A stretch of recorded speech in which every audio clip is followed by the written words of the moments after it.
Hi guys, welcome to the Resolve tutorial sessions. So this video is really specific to certain people who are messaging me on some advice on purchasing a new system as well as using an editing software in their current system. So what I saw is a lot of people want to actually, edit a video inside their system, but the thing that is holding them back is the system itself.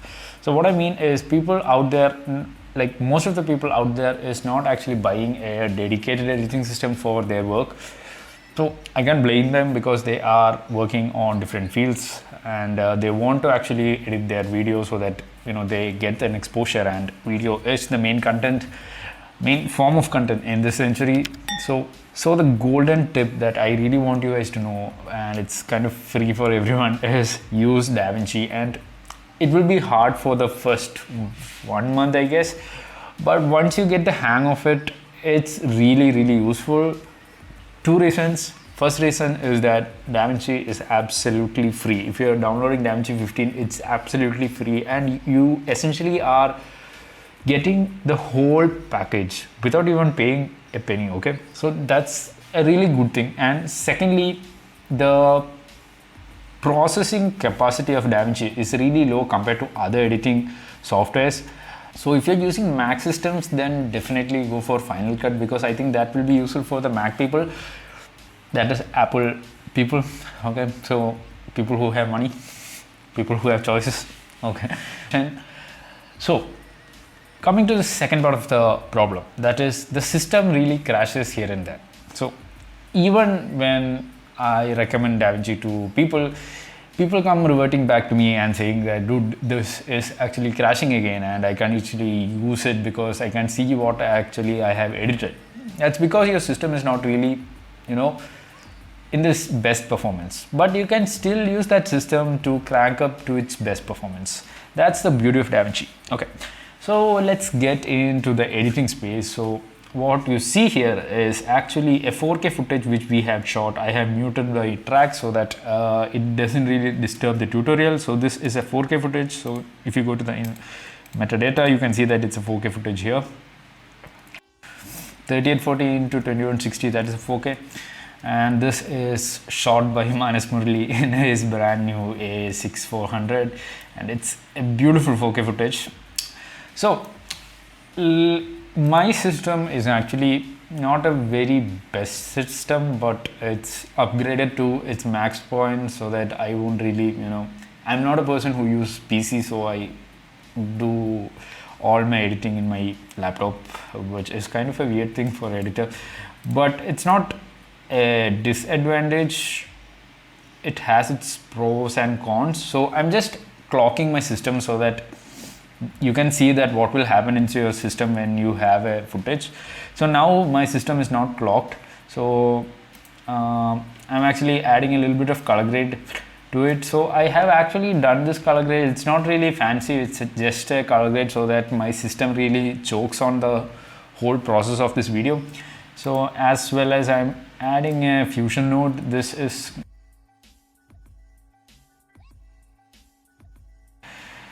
so the point that I'm actually trying to make is I'm actually trying to clog my system.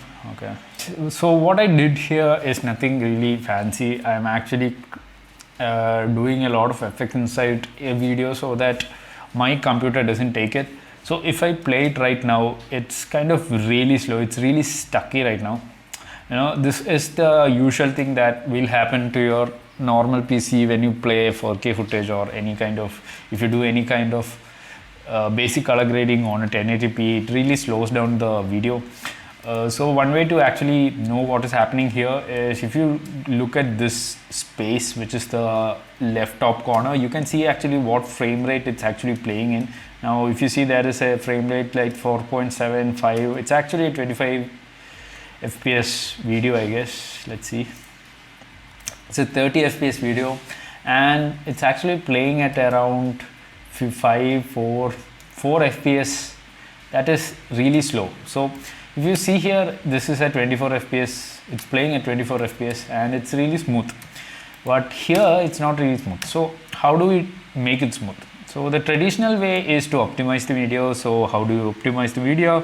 Select the media which you want to optimize, right click it and go for generate optimized media. Okay. Now,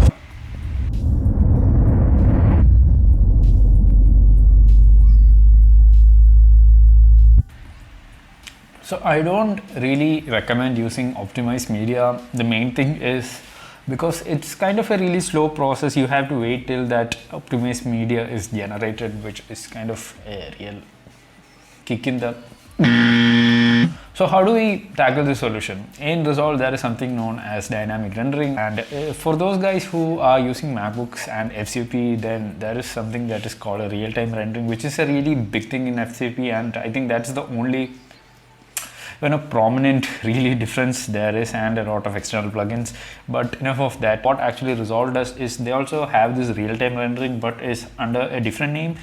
So how do we on this real-time rendering? Just go to the playback, and if you're selecting render cache, you could see that it's selected as none. If you're a new DaVinci user, you have to select it to user.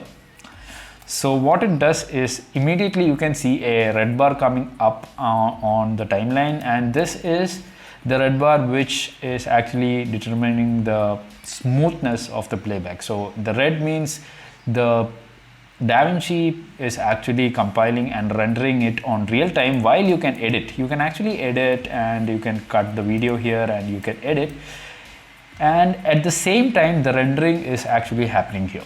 So what is the difference? The difference is that you don't have to wait till the optimized media is completed, and you have to go again and check it. Now if you see that the whole thing turned blue from red, so what it means is this whole thing has been optimized by DaVinci Resolve. Now if you play back right now, we have a fixed 24 fps playback. So now if you can see here, you can see that you are getting a 24 fps playback, and that is it. So if you guys have a really bad laptop at home and you really want to edit any kind of stuff, then go for the DaVinci Resolve and change the playback to render and user.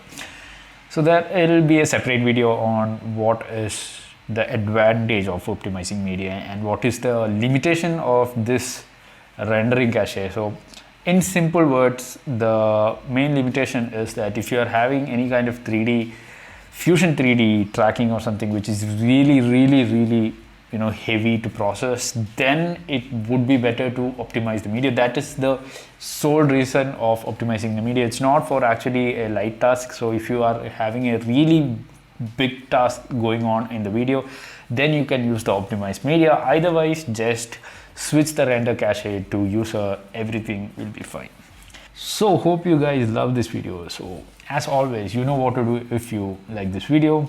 Then if you have any kind of editing queries, then do comment on the comment section. If it's in my knowledge, I would definitely make a separate video so that I can help you guys. So hope to see you in the next one. As usual, peace.